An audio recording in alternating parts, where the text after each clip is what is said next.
The human joke that shook the throne. The grand hall of Queen Zarzina's palace was full of aliens from every corner of the galaxy.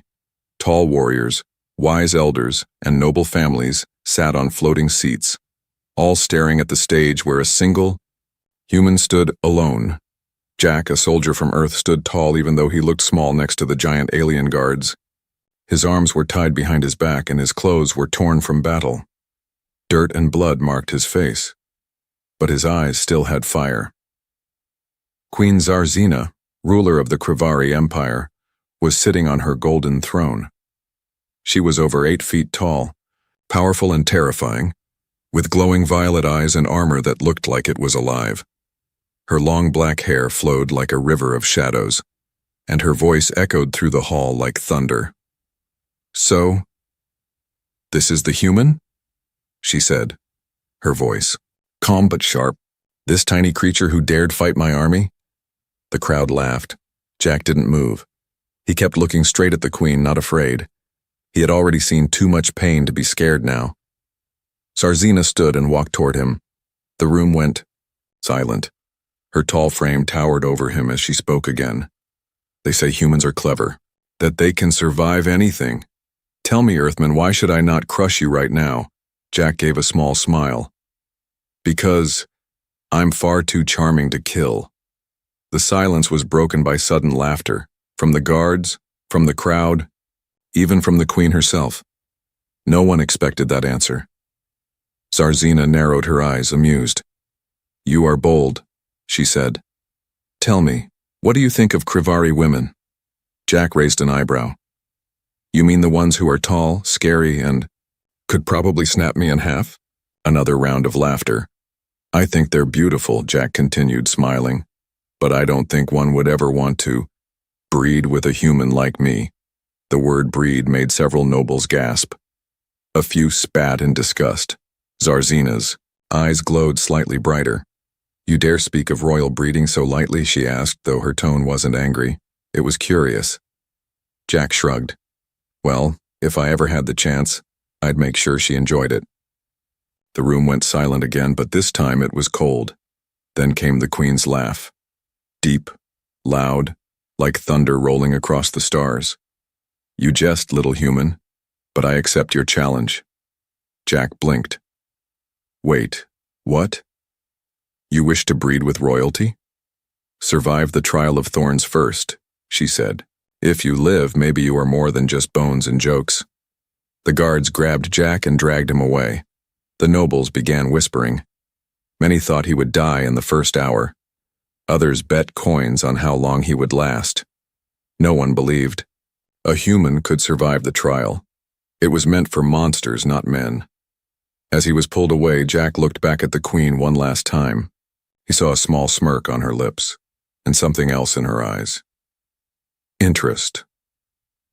Outside the palace, the twin moons shined over the arena where Jack would be sent. It was a place of death. No weapons, no help. Just the human and the wild. Jack took a deep breath as they dropped him into the pit. "Well," he muttered, "that joke really got out of hand."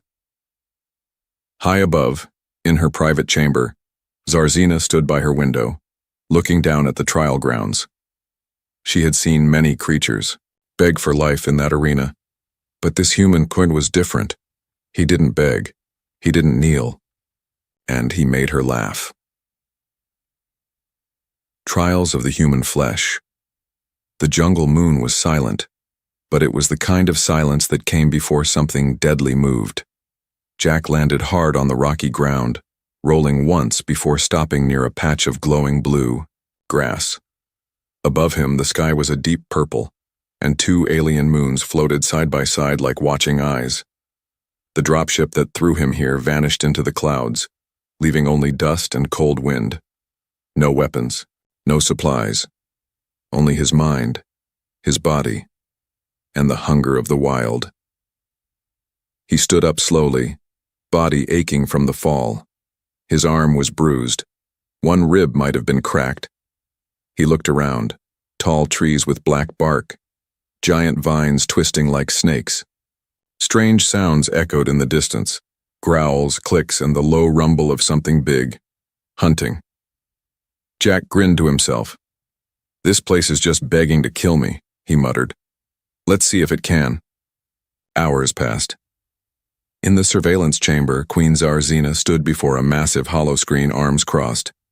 Her counsel begged her to return to court duties, but she waved them away. She wanted to see this for herself. Most aliens thrown into the Trial of Thorns lasted 10 minutes. Some lasted an hour. Jack had survived 6. No powers, no exosuit, just wit. She watched as Jack carefully avoided a nest of 6-legged lizard beasts. He covered his scent with crushed blue fruit. He climbed a sharp cliff with his bare hands to escape a venom-spitting crawler. His movements were slow, but always smart. He used mud to cover his body, hid in trees, made a spear out of bone and metal shards. One of her guards whispered, "He learns." Zarzina nodded without speaking, her violet eyes locked on the screen. Back, on the moon, Jack was bleeding. A creature had bitten his leg during the night. Its teeth were like glass. He had managed to stab it with a sharp stick, but the wound burned. He tore a piece of his shirt and tied it tight. He had no idea if the bite was poisonous. All he knew was he couldn't stop moving because something bigger was following him now. He felt it. He heard it. And at night he saw 2 golden eyes watching him from the trees. Day 4. Jack hadn't slept.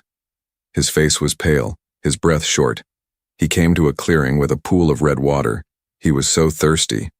But when he reached down to scoop some water, his gut said no. He waited. A small creature stepped into the pool and instantly turned to stone. Jack stepped back. Not today. Suddenly the trees burst open. A massive beast leapt into the clearing. 12 feet tall, bone armor, red skin, fangs dripping black venom. It was the apex predator of this moon, the one Zarzina once used to kill war criminals. Now it wanted Jack. The human didn't run. He grabbed his handmade spear and stood his ground. "You want me?" he whispered. "Come get me." The monster roared and charged. In the surveillance chamber, gasps. "Call off the test," one noble shouted. "He's just a human." Another said. But Queen Zarzina raised a hand. "Let him fight." Jack threw his spear straight into the beast's mouth. It roared, but didn't fall. The human rolled left, grabbing a shard of alien glass from the ground. The beast lunged again. Jack slid under it and stabbed its throat, cutting deep into the soft spot behind the neck bone. The beast gurgled, shook, and dropped, dead. Jack fell to his knees beside the body, shaking, breathing hard. He was alive. Queen Zarzina stood in silence. The chamber behind her was still.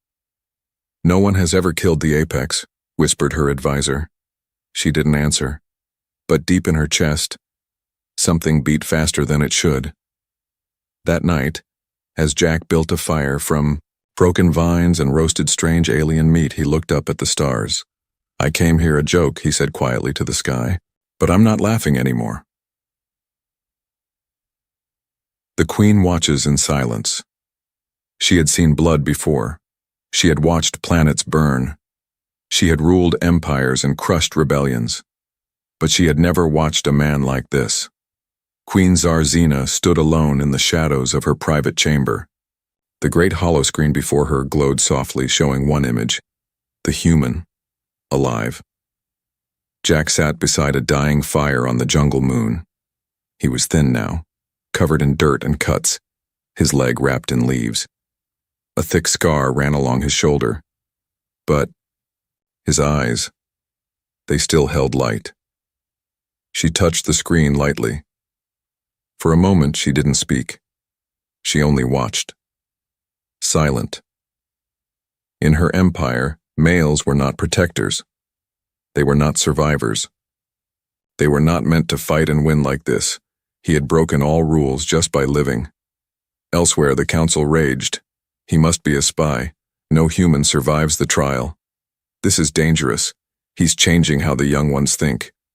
Kill him now before the people start respecting him. But Zarzina raised a single finger. The room froze. No one touches the human, she said calmly. Not yet. Back on the moon, Jack limped toward a rock wall. He had noticed marks there.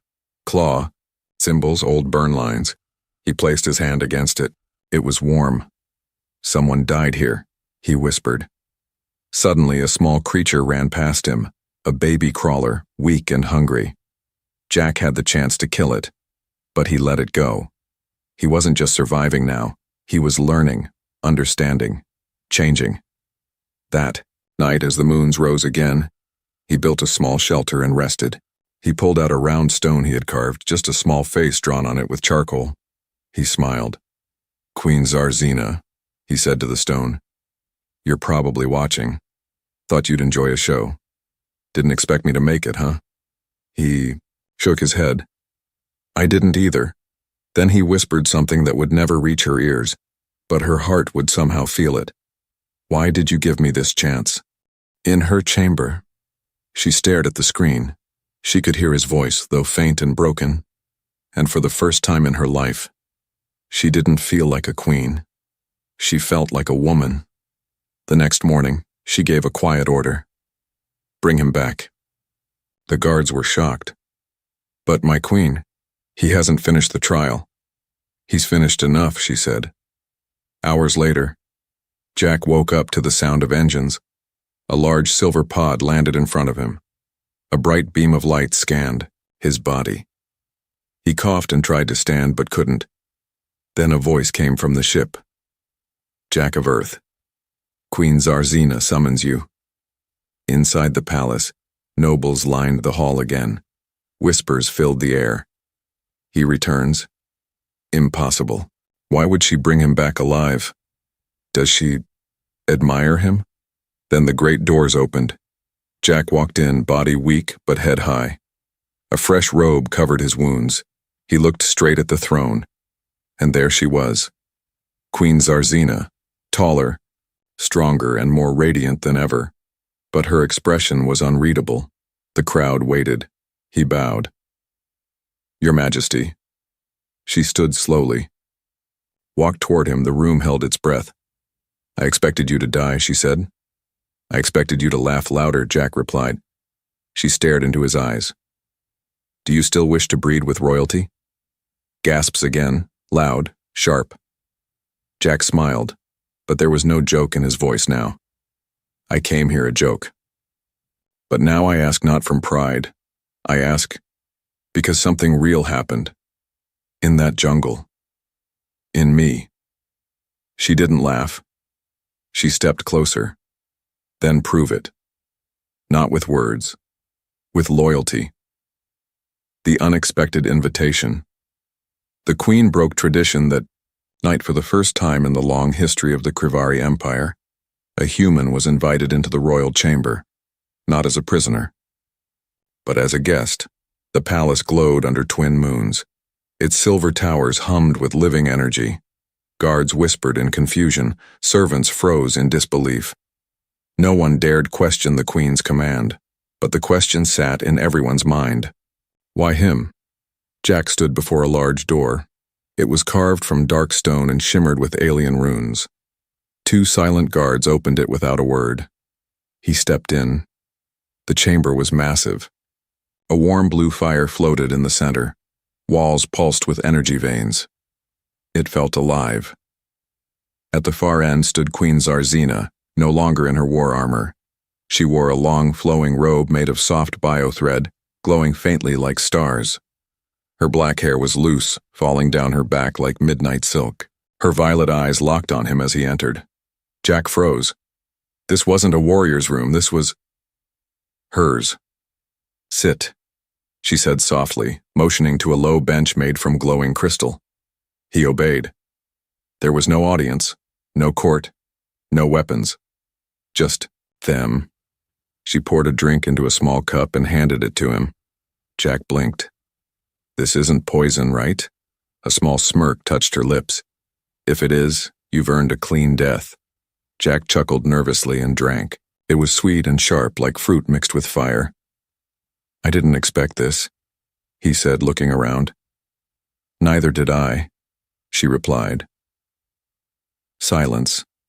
Then she stepped forward, her tone softening.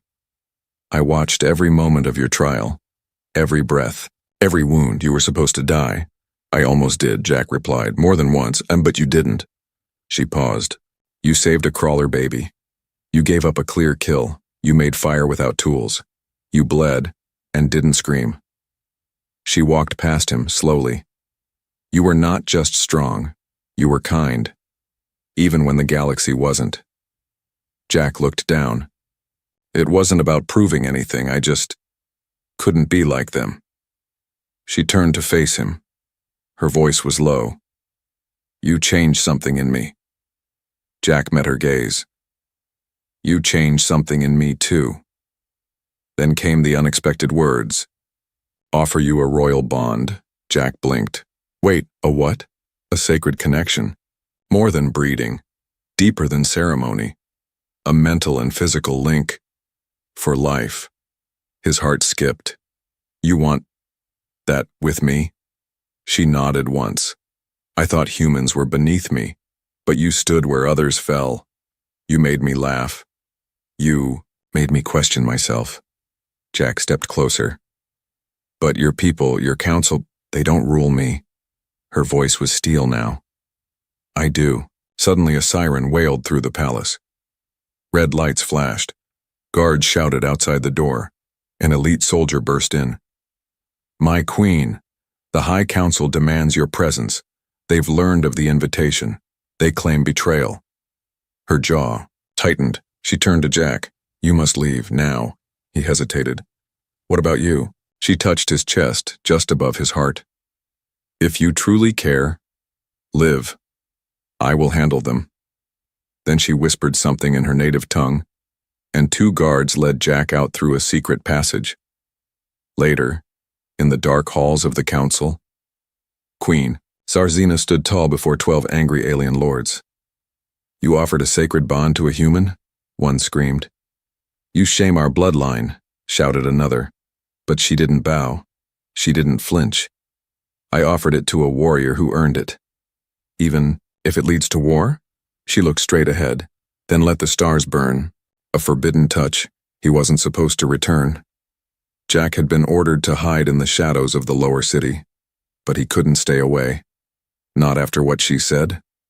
Not after that moment in the Queen's chamber when she looked at him. Not as a ruler, but as a woman. So, under the cover of night, wearing the stolen cloak of a palace worker, Jack climbed the back walls of the royal palace, again risking death, not for glory, but for her. Inside the palace, Queen Sarzina sat, alone in her starlight chamber. The stars outside flickered against the crystal dome above her throne. The council had given her one final warning: end this bond, or lose the crown. Her guards had turned cold, her advisors silent, and yet, her thoughts kept circling back to the human, the one who had no title, no army, and still walked through, fire for her. Suddenly a soft sound broke her thoughts, a single footstep. She turned sharply, ready to summon the guards. But then, she saw him, soaked in sweat, breathing hard, a thin cut on his cheek, but his eyes still burning with the same fire.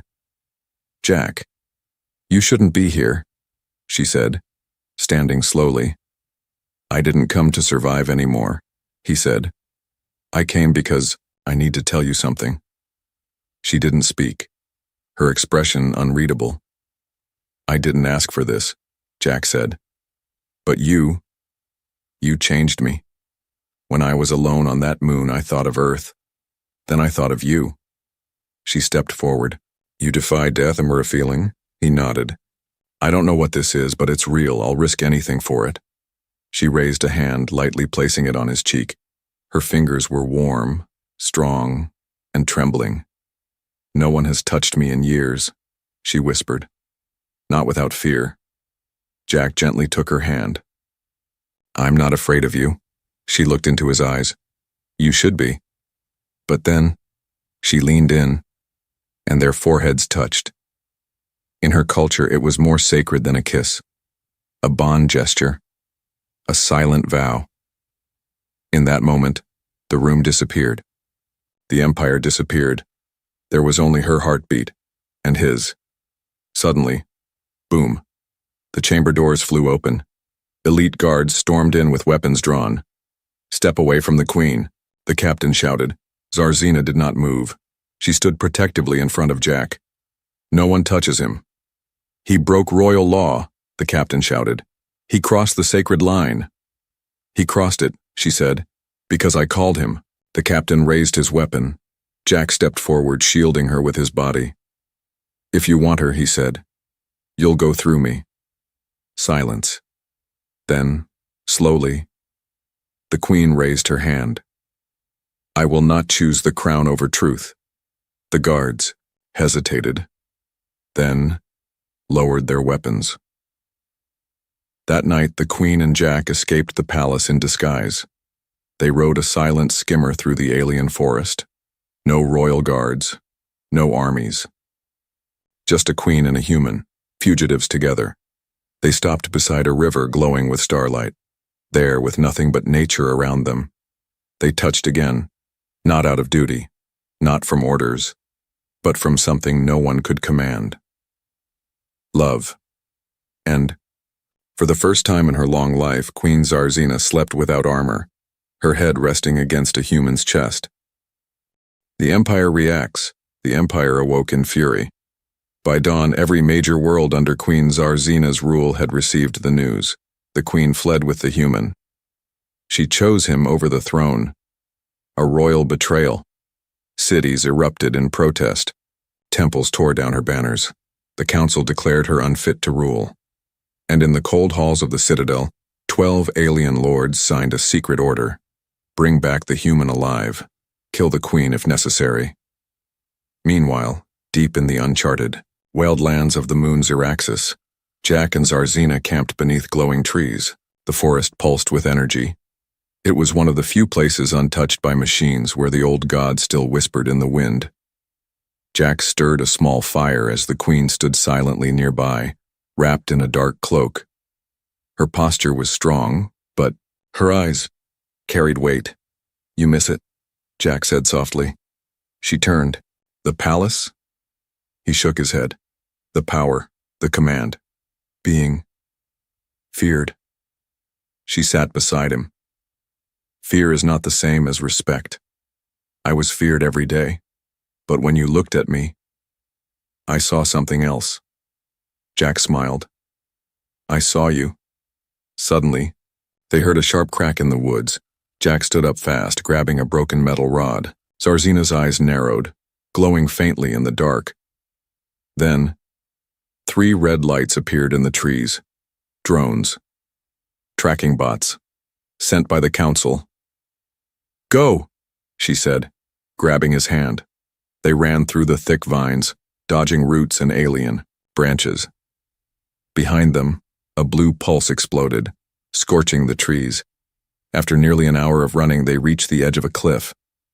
Below them, the mist-covered valley stretched like an ocean of silver fog. "We have to jump," Jack said. Zarzina looked down. "That fall could kill us. Staying up here will." She paused, then took his hand and jumped. They hit the river below hard, water cold like ice. They swam to the rocks, gasping. For a moment, they just lay there, wet, exhausted, alive. Then, Jack turned to her. "They won't stop," he said. "Will they?" She shook her head. "No, not until one of us is dead." Back in the citadel, a new figure had taken the Queen's place. Lord Varnex, the High Warlord. He was brutal, proud, and ancient. "Let the Queen run with her pet," he told the council. "We will use their bond as bait, then destroy both, and rewrite the story." One advisor leaned in. "But what if the people don't believe it?" Varnex growled. "Then we burn truth itself until they do." Elsewhere, Zarzina and Jack found shelter inside a forgotten temple built into a cliffside. The walls were covered in old alien symbols, markings of her ancestors. "I played here as a child," she said, lighting a stone torch. "Before, I was taught how to kill." She looked around with distant eyes. I used to believe my heart belonged to the Empire, but now, I wonder if it was never mine to begin with. Jack stepped forward. It's yours now. Whatever you choose to do with it. She stared at him. You are not my subject, you are not my soldier, but you are my bond. They stood face to face. No crown, no throne, just hearts. But outside the temple, red dots lit up in the shadows. The hunter squads had found them, and the Empire's final choice would soon fall, not in the hands of armies, but in the arms of love. The hybrid heir, the child was never meant to exist. In the ancient records of the Krivari Empire, no scroll, no prophecy, and no science spoke of such a thing. A child born of two enemies, a child of fire and earth, of alien royalty and fragile human blood. And yet, in a forgotten cliffside temple, beneath twin moons and falling starlight, a miracle was happening. Queen Zarzina lay on a soft stone bed, her face pale but glowing. Her breathing was heavy, her body trembling, yet her grip on Jack's hand never loosened. Jack knelt beside her, soaked in sweat and fear. I don't know how to help you, he whispered. You're in pain and I'm just a human. She looked into his eyes, her voice a fragile thread. You stayed. That's all I ever needed. Outside, the wind howled. The sound of approaching engines echoed through the mountain valleys. The Empire was coming. Hours earlier, scouts had sent word. The Queen is in labor. The human is with her. Their child lives. The council went mad. An abomination, one shouted. A threat to our bloodline, another screamed. Lord Varnek slammed his fist on the war table. Then we end this tonight. No more talk. No, more mercy. He launched a full strike force. Elite assassins, gunships, beast riders, all to kill one woman, one man, and one unborn heir. Back in the temple, Jack held Zarzina close. Her body glowed with energy he couldn't understand. Alien symbols on the walls lit up as if the old gods themselves were watching. Then, the cry. A single, small cry that echoed like thunder across the cliffs. The baby had arrived. She was perfect. Small, bright-skinned, eyes glowing violet blue. A pulse of strange power flowed from her tiny hands. Jack held her, trembling. Zarzina, weak but smiling, whispered, She is the bridge between two worlds. But there was no time to rest. The sound of stomping boots echoed outside. Jack handed the child to her mother and stood. He picked up a broken war staff from the temple wall.